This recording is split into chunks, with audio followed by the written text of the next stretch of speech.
So I'm going to hand it over to my colleague, Julie Frausto, and she is going to get started with our conversation with Amber today. Wonderful. Thank you, Candace. And good morning, Amber. How are you? All right, trying to figure out how to unmute. I'm great. Oh. How are you all today? We are well. We are well. We have a lot of questions to get through. We had a lot of questions submitted by students when they registered. So let's get into it right away. And I know you have something to share with us, a PowerPoint or some kind of picture thing. What I always like to ask, because I'm always in that mode of, okay, where were your thoughts in high school and what has been your career path to where you are today?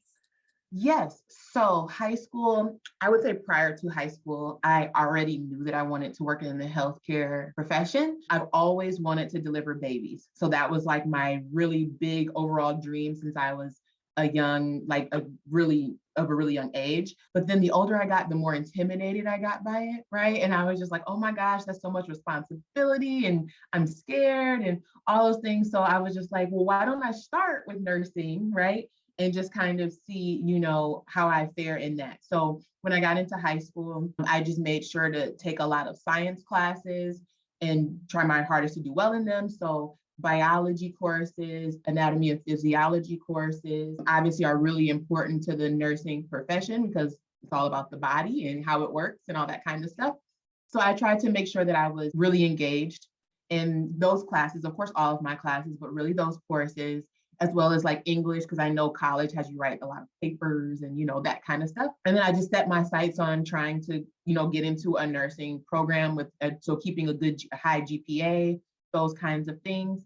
And then I just started doing my research, what colleges were in the area or out of state that I may be interested in their program and why. The nursing programs are all very different across different universities. Marquette, for example, and the university that I attended here in Milwaukee, were direct admit programs. So I didn't have to petition to, once you gain admission into the university, some colleges still have you petition to become a part of their nursing program after that. So you might start off taking a lot of entry level type courses, but then you have to try your hand and see if you get randomly selected to move on. And I didn't want to do that. I wanted to directly go in.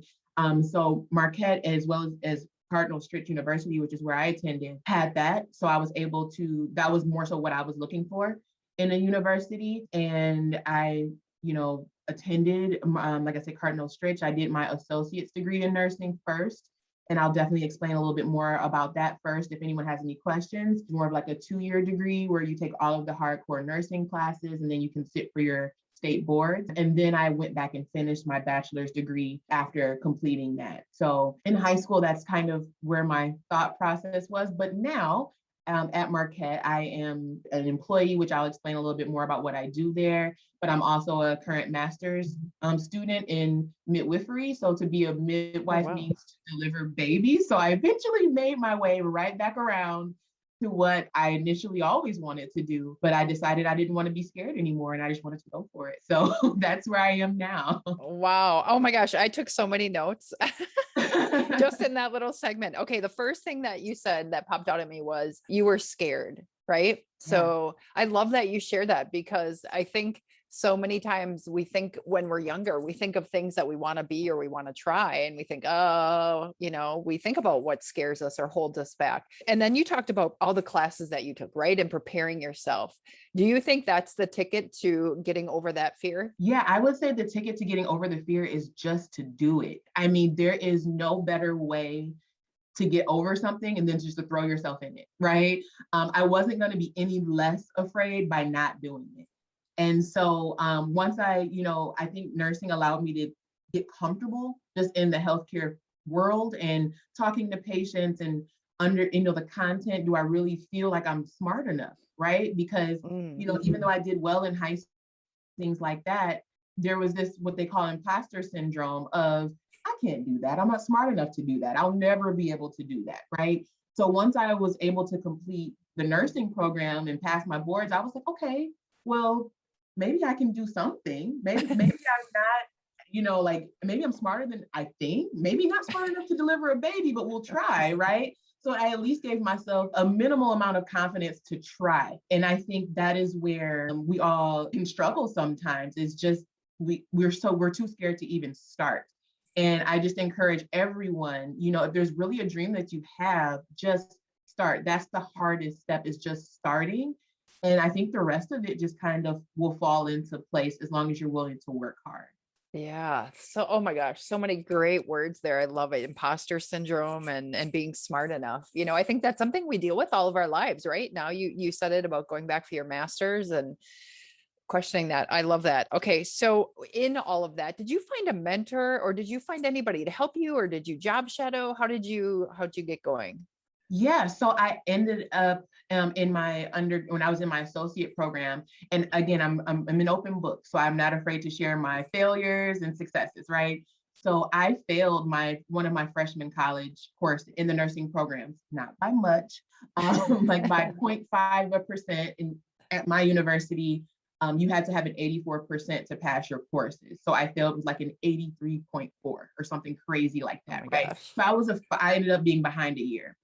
And I say that because I learned so much in that year that I was behind. And at that time, my faculty was not very supportive about how trying to help me work through maybe where I was falling short. But once I got the courage to retake that course, right? Because I had never failed a class, I had never been through any of these things. I didn't really have to work that hard to study. It just kind of came naturally in high school. College and nursing is not that way. You have to work hard. And so my teacher at that time was not very good at providing feedback or mentorship. So I kind of had to figure some things out on my own and get into some tutoring, into some study groups and things like that, and retook her course, passed the course. But then my next semester teacher completely took me under her wing. And she was everything that I needed to continue on and feel capable of passing. She would sit with me after each of my exams and walk me through what I got wrong and why I got it wrong and strategies to help me better the next exam. And, well, you're thinking about it this way, don't. Or you're studying this way, maybe you should try drawing. It seems like you're a visual learner. All of those skills that I had never been introduced to prior to this, and I wasn't equipped with in general. And so she, even after I finished her course, she stayed with me through the remainder of my program, and I was able to come to her with questions, concerns, tears, laughs, everything. And I really owe her pretty much my whole career, because I don't think that I would have had the confidence to at that age for myself to do it on my own. Wow, that's awesome. I think that's one thing if I could do over again. I failed a class at Madison when I went to college there, and I just gave up on that major. And I wish I would, I always say, I wish I would have found help and I didn't seek that out. So that's awesome. Students, that's your probably third nugget that you can take away already from today. So then you talked about preparing with taking a lot of science classes in high school, and then you went into your 2 year. I'm not sure, how you want to go with this, if you want to bring up your slides now or just to Sure. help kind of keep us on track. And students, just a reminder, and educators on the call, you have a chat box. We would love to hear your questions in the chat box. So please feel free to enter those and I will read those out to Amber. Okay, so I'm going to share the main screen. So yes, I will definitely talk about how I went through my program as far as the degrees, in case anyone has questions on that. So I will definitely, that's one of the slides. I'm not going to go through all of these slides because there's quite a few, but I will hit the main point. So as mentioned, I work at Marquette University within the College of Nursing for a grant-funded program called Project Beyond 2. And the reason I bring this up is because, she just mentioned about mentorship, and my entire job within the College of Nursing is to mentor the undergraduate nursing students. And this is a position that is very near and dear to my heart, as I have kind of given you guys kind of some background on myself, because initially I did not have a mentor, right? So I'm a first generation college student, that did well and I'm from Milwaukee. I did well in the schools that I attended, but it just wasn't enough for college. It wasn't enough for nursing, right? And I learned during my time with my mentor that it's not that I'm not capable, I just didn't know what I didn't know. And so my entire role is to help students like me who don't know what they don't know, whether they're first generation or, come from underrepresented backgrounds, and give them the support that I initially wish I had. My goal has always been to provide what my mentor gave me to someone else, to help them reach their goal of becoming a nurse. So that's literally what I do at Marquette. Is I study with my students. I mentor them in a holistic type of way. So if there's any personal things going on with them, we work through those things. If they're having economic and financial hardship and they qualify, we're able to provide scholarships and stipends. We literally this year alone provided over $1 million worth of scholarships and stipends to our students. And we Wow. currently have 111 students in our program that are within the College of Nursing. So we're applying for grants all the time. We're trying to help our students, and our students end up becoming largely successful. We have a well over 90% retention rate for our students in the nursing program at Marquette. So I love Wow. what I do. I love our students, and this is my way of giving back to the nursing community in the best way that I can. Oh my gosh, I love that. Yeah, so that's a little about what I do. So that's a little about us. So I guess what I would like to ask the students on the call is anyone even interested in nursing, and why? And if you are interested in nursing, what particular areas do you think you'll be interested in? Why? Oh, great question. So students, go ahead and enter in the chat box if you can, or educators, if you can enter for your classroom of students some of their ideas. And you can feel free to type that in, and then we can share a couple if you wouldn't mind. And then I'll continue to move on just for the sake of time, but we can come back to that as you all are entering things. And maybe Julie, you can let me know once the students have started entering some responses. Oh, here we're getting a couple. Great. Oh, yay, good. Here we go. Final goal is CRNA. Nice. Marquette has a CRNA program that was started about 2 years ago. So keep Marquette in mind. Okay, can you tell the other students what the CRNA stands for? Yes, so it's for nurse anesthesia. So these students are nurses already, right? So they do their undergraduate program and they graduate with a bachelor's degree in nursing, and they go on to graduate school to become an anesthesia nurse. So they, when patients are going in for surgeries and things like that, they're kind of like an anesthesiologist, but those are doctors. So the nurse version of being an anesthesiologist, really awesome program. I've taken quite a few of my graduate courses in the same course as the anesthesia students, and they're so smart. It's so awesome to just be around them and learn from them. Yeah. So that's a really awesome field. So keep Marquette in mind as you are looking into, colleges that, you could go right from their undergraduate into their graduate program. That's awesome. So we have ER, pediatrics. Somebody said all in a hospital setting. And then one of the teachers said her class is saying pediatrics, oncology, anesthesia, labor and delivery nurse. Somebody is taking a CNA course. Now you didn't mention CNA. Did you start as a CNA? I did. So for my university, we had to have our certification before we could be admitted. Okay. Not all universities work that way. Marquette does not work that way. So that's not a necessity per se. You would have to check into that specific university that you're interested in. However, I recommend it. And the reason I say that, one is it's another job opportunity. So if you're anything like me, my parents could not afford to send me to school. They couldn't afford to help me pay, while I was for my books and things while I was in school. So I had to work a job or two while I was completing my undergraduate degree. And so because I already had this certification, I was able to work a couple weekends a month to be able to afford textbooks and scrubs and things like that. But more importantly, I learned a lot of skills being a CNA. And so when we got to certain courses where we were interacting with patients or certain clinical settings, I wasn't nervous to go into a patient's room and get really personal, right? Like nursing is a very personal career. You're meeting a stranger and you're touching them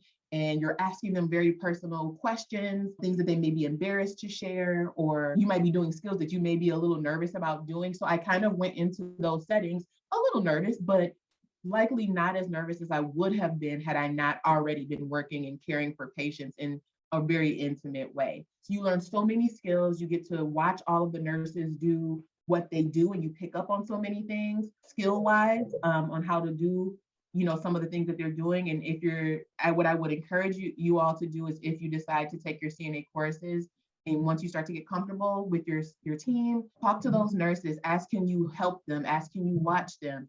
I mean, it's so invaluable because you'll get to school and you'll kind of be like, oh, I've done that. I've seen that. I'm not scared to do that.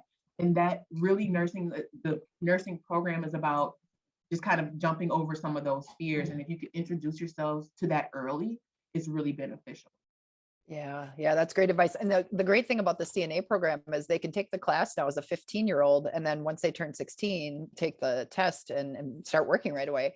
Yes, We did have a question from Laura. She was wondering if you said, could you go straight from a BSN to a CRNA at Marquette? yes, yes, you can. Okay.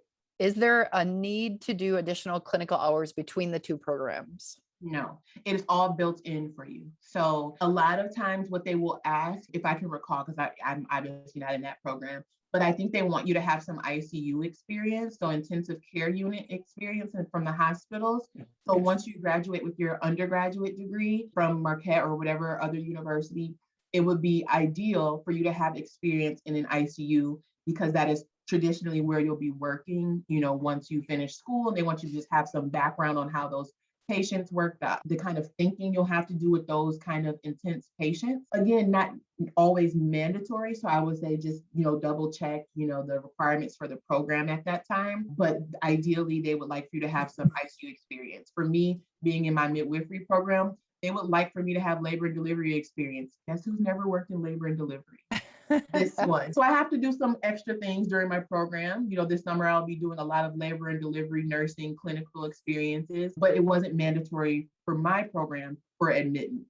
So I would just say investigate that, but nothing additional as far as clinical things you would have to do.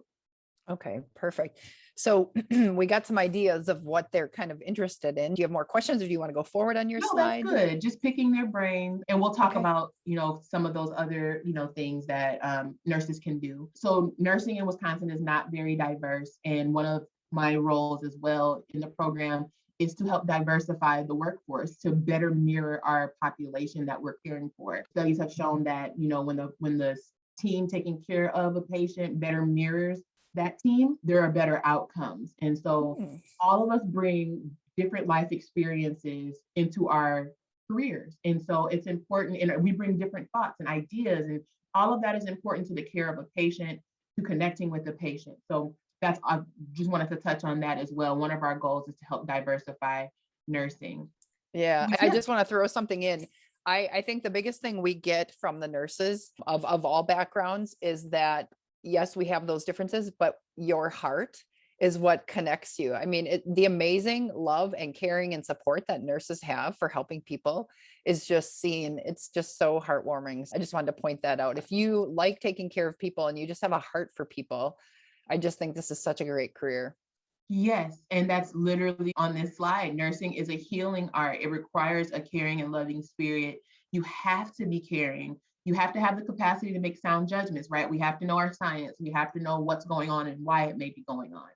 But that is the hard skills. The soft skills that we like to call them is what really separates nursing from other members of the healthcare team. That's why everyone loves nurses, right? Because we're the ones holding the hands. We're the ones hugging the family members. We're the ones encouraging usually, right? So you really should have a heart of caring and love coming into this field, because it can be difficult to sometimes too, right? We know nursing is a high stress field sometimes. And so you have to love what you do in order to be into this field, if that makes sense. Yeah, while we're talking about that, Amber, do you want to tell us, like, when you're working in a hospital or clinic setting, where you've worked or where you're working now, what does your day-to-day activities look like? Yes, so I currently don't work in the hospital right now, but previously when I did, I worked more so in a clinic setting. So for example, when you call your doctor's office, I'm the nurse you would be calling, that kind of thing. Or I would work in different companies and do a lot of employee health things. My initial job out of nursing school was working in dialysis, and not necessarily something I thought I'd be getting into, but I really enjoyed it because it really helped me connect all of the body systems really well and how they play off of each other. And when your kidneys don't work, a lot of other things don't work. So I learned a lot working there. But it varies. I mean, if you're in the hospital, it depends on what shifts you take, and whether you want to work first shift, which is more of like a 6 a.m. to 2 or 3 p.m., a second shift, which is like a 2 or 3 p.m. to 10 p.m., 11 p.m., or a third shift, which is the other end of that. So 10, 11 p.m. to 6 a.m. or so. Day to day, depending on what unit you're on, you're assigned patients. Depending on what unit you're on, it'll depend how many you're given. So if you're in an ICU, for example, you'll be given less patients, usually 2 or 3, because they really require a lot of attention. But if you're on like a labor or delivery unit or a cardiac unit or something like that, you may be given 4 or 5. And you do your assessments. You're always checking charts. Why is this person here? What orders have the doctor put in for this patient? Why would they be doing that? What should I be monitoring? Their blood, their lab values, their vital signs, things like that you'll be looking for. You pass your medications. I mean, there's so many things to be considering, but it really just depends on what unit you're on. That will kind of get into more specifics on how frequently you do that and what things you're looking for. Okay. And how would someone decide what unit they're in? Does that get decided for them or? No, so it's really about your application process. So, once you finish nursing school, you take your state boards, and that's called the NCLEX exam. Take your state boards, you pass them, then you will start to apply for jobs in a unit that you're interested in. So some of you said ER, you will be looking for ER positions and hopefully, get interviewed and accepted there. As far as school is concerned, you'll have very set clinical experiences. So when you take your maternity course, for example, you'll be placed on a labor and delivery unit in a hospital in the area. If you are doing what we call your community course, you'll do more public health type clinicals. And our students this year, for example, ran a lot of the COVID clinics at the city public health locations, and they gave a lot of the vaccines and did a lot of the tracking. Schools, like elementary schools, when I was in school, and we would do a lot of teaching about hand washing and doing eye screenings and hearing tests and things like that. You might be on a med surg unit, depending, it always will correlate with your class. So you'll get a very well-rounded experience in your clinicals. So that way, when you graduate, hopefully you can say like, I really realized I like this type of area because I got to try it, or I really realized I didn't like this area because I got to try it. Yeah. Oh, I love that. Tell us what your favorite things are, and then what are the things that are most challenging for you in all of your work. So not just nursing, but in the teaching or the mentoring end of it as well. Yeah. So for school, the hardest part is getting over myself, right? So like, as I mentioned before, there's always this imposter syndrome. And no matter how many classes I take and how many of them I complete successfully, I go into the next class like, oh my gosh, this is going to be so hard. I do it every single time. I can't do it. I can't do it. And then somehow I do it, right? So I would say like the hardest part is just positive affirmations for myself and, recognizing that I can do this, I will do this, I've been doing it. There's no reason that as long as I apply myself, I shouldn't be able to be successful in this. With that, another difficult part is really being organized with your time. So if there's something I would recommend that all of you begin working on now, if you haven't already, is to really be diligent in time management. If you're not using a planner or a calendar or some kind of organization tool to say, okay, here are my due dates for my assignments. Let me plug that into my calendar. And then here are the days I'm actually going to work on those assignments. And I'm going to allot, an hour to work on my math homework that's due tomorrow. And I'm going to work on that today. And I'm going to explicitly write these things into my plan so that I'm accountable for everything. I've acknowledged everything. And I know that means I'm staying on top of it. I can cross it off my list. I can check it off.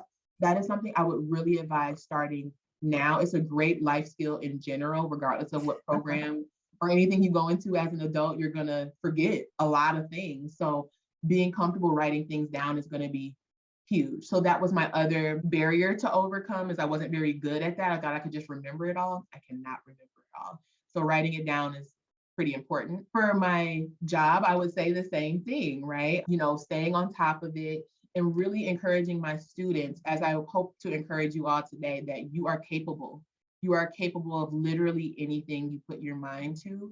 And it's usually ourselves that stops us from actually doing that. And so I always say, whether you think you can or whether you think you can't, you're right. So if you tell yourself you can't, there's a strong chance that you won't. But if you tell yourself that you can, there's a strong chance that you will, because that mindset will drive you. So even when things get tough, refocus, take a step back, take a breath, and then get back on it, get back on top of it. And so those are the things that I think are the most difficult, but probably also the most rewarding, is when I get to see my students, upset and they're crying and they're like, I can't do this. And then I get to watch them graduate. It's the most rewarding thing ever to see them stick with it and to finish. Yeah, that's awesome. Oh, wonderful. So again, students, don't forget to enter any questions you have in the chat box. Do you have any other slides you want to go forward with, Amber? Just I wanted to touch on the degrees, Oh, just in case perfect. Yep. anyone had any questions on that. So as I mentioned, I did my associate degree in nursing first. So there's 4 different degree levels that you can obtain as a nurse. So I did my associate degree first. So that's 2 to 3 years at a community technical college or university, which I didn't write on there. So I did attend a university. And like I said, that's you take all of your hardcore nursing classes, none of the real filler courses. It's all of the pharmacology, your pathophysiology, your clinicals, your sim labs where you get to practice things in the lab on like a mannequin and things like that before actually going to do it on a person, which is really nice too. And so I did that. And then after you finish that, you can sit for boards. Not a lot of universities offer this anymore though. You will find them here and there. So you could go to a community college like MATC, Milwaukee Area Technical College, and do your ADN and then go on for your bachelor's degrees, which is recommended. A lot of employers are not accepting nurses with just an associate degree. They want you to have your bachelor. So the BSN is the Bachelor's of Science in Nursing, and that is where most universities, what they'll offer. Same concept, you take all of the hardcore nursing classes and a bunch of other courses that help you become more well-rounded as a student and as a nurse, like psychology and all these different types of things that help you learn more about the human body. Again, you sit for your boards once you complete your 4 years, and then you off into the world of nursing. So those are 2 undergraduate degrees.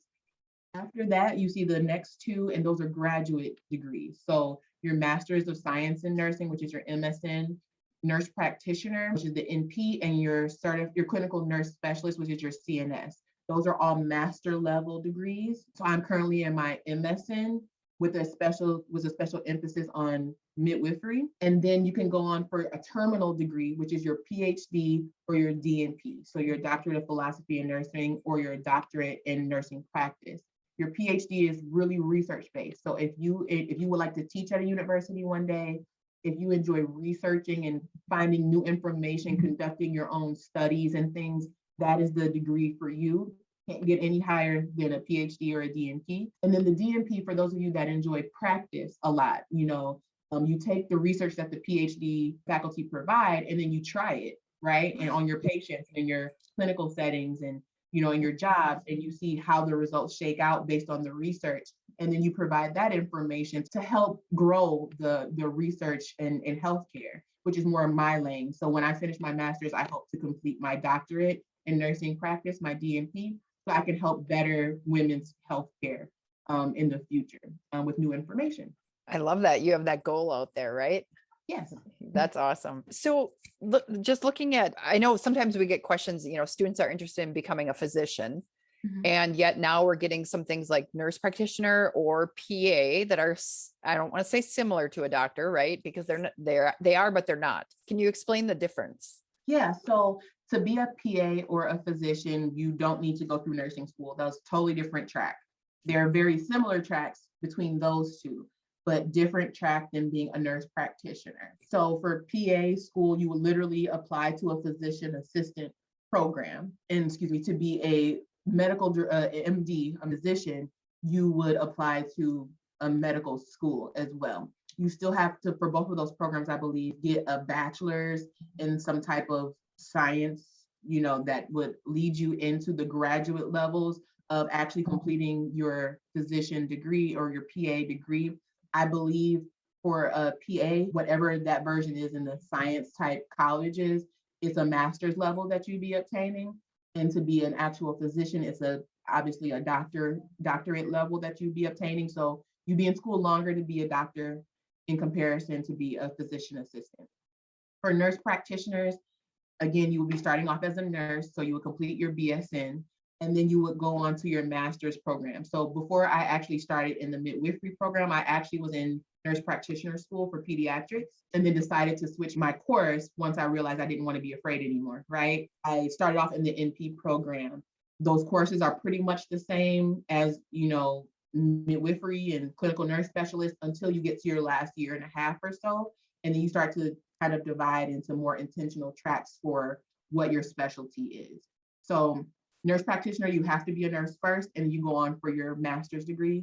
PA, you would get a bachelor's in, I don't know what they would call it in like the school of the science schools, depending on where you're going, but you have to get a bachelor's first, and then you go on to obtain your master's in that same level for your PA. And then for doctor, you would obviously go all the way through to get a doctorate degree. Okay, good. One of the questions that somebody wrote in when they registered was, what is one thing you wish you knew before you got into the career? That's a very good question. One thing I wish that I knew prior to becoming a nurse is how to deal with families more so, because what I realized in school and in my career is that you're not just taking care of the patient, you're taking care of those that are around them as well, outside of COVID times when they come, right? Right. You're caring for them, yes, you're giving the medications to the patient and you're asking if they're okay. What do they need? Let me assess you. Let me do all these different things. But then you have a husband or a wife or a child or, or a parent that is along next to that bedside that also need things from you, like information, education, care, love, right? They're scared. There's so many other things that are going on for the families. And I wish that I had been more mentally prepared for that. It's easy to get into the groove once you know and understand how to care for and understand your role and all those kinds of things. But learning how to therapeutically communicate with more than just the patient is really important. I also wish that I knew nursing is not just a 8 to 4 p.m. job. There's different shifts, there's a bunch of different stuff. And I am really sleepy. I'm a morning person, not an evening person. So working second and third shift was really hard for me. So I kind of wish that I had practiced that a little bit more going in. And I also wish that I knew that there were so many different fields of nursing. I don't have to work in the hospital if I don't want to. If I don't want to care for patients and say I want to do something in IT, or I want to do something, my other job, I work at St. Luke's currently in their quality department as well. And I do a lot of data, going through charts, pulling numbers, pulling facts, all these kinds of things, and providing it to different departments. So I wish that was something I had known was even an option. Nursing doesn't have to be patient care all the time, and it doesn't have to be in a hospital all the time. There are so many other things that you can do. Oh, I love that. That is awesome. Well, students, we're getting close to the end of our time, so I want to make sure I get your questions answered. So please enter any last minute questions in the chat box. One of the questions was, we talked about what you can do in school, in high school, right? Is there anything that you wish you would, like, if you could tell these students now what to do to better prepare themselves in high school? Yes. So if you take a look at this slide here, again, I mentioned taking your high school courses seriously. It's all important. I know it seems like history is not that important, or it seems like English is not that important. It's all important because it's all working on your skill set and how to better become a college student. And it's all your GPA, right? You need a higher GPA to get into nursing schools. It's a very competitive market, right? So you want to have a 3.0 or better for most universities. You want to talk to your guidance counselors if you have them at your schools. They're going to be your best ticket to helping you fill out college applications, letters of recommendation. Talk to your faculty, your teachers, and things like that. Make good impressions. Those are the people that are going to give you that extra vote of confidence, those letters that colleges may be looking for. Why should we accept you as a student here? Tell us with the good qualities about yourself. You want to have someone that says, hey, I can vouch for this student. They are a good student. They're hard workers. So realize that every impression you make with your faculty, your staff, your guidance counselors, it's all important impressions. So never take that for granted. Take career inventory. So why do I want to be a nurse? Do the benefits outweigh the risk? Are there nursing jobs where I live? How much do they pay? That's important too, right? Those are the kind of things you want to be looking for to see if it's, worth, that for you, that sacrifice for you. Research that area. If your college has any entrance exams, you want to be aware of those so you can prepare for them. And definitely visit colleges. Don't just, put all your eggs in one basket. Take a look, see what's out there. And in order to do that, you should start doing that junior year to really give yourself time to prepare, ask questions, compare and contrast, read, build your vocabulary, your math and language skills, set your goals, be healthy. Sleep is important. Being healthy is important to doing well in anything in your life. So having a good balance of taking care of yourself, but also working hard is going to be really important. in your life, but definitely in nursing school when it gets stressful and it gets a little tough. Have things that make you feel good, have things that are healthy coping strategies for stress, and set goals with your family. Let them know exactly what you want to do so that they can support you in that. Oh my gosh, so many good nuggets of information. Two last questions that just came in. Wendy wants to know, was delivering a baby for the first time scary for you? Well, I actually got to deliver a baby in my undergraduate program, in my clinical. So no, not scary. I would say because I was still in school, right? That's a very personal experience, right? And, a lot of situations and, you're seeing a woman in your most vulnerable state and, that can be a little nerve wracking for a student, but that was the first time I got to experience a birth. It wasn't nerve wracking. If anything, I cried like as if it was my own kid. I just remember crying with that mom and being like, oh my God, like this is so beautiful for me, right? That was so gross. It was so disgusting, but that was so cool. And I just remember it being a really cool experience. So yeah, I was nervous initially, but you spend so much time in there with that mom and, helping them, rubbing their backs and encouraging them and all the things that nurses do, right? To where after 5 hours of being together, you're not nervous anymore. I It's love all it. good. I love it. Laura wants to know, your slides show Project Beyond 2 in the top right-hand corner. Not sure if that is just for Marquette or a nationwide project. Should we be looking into that?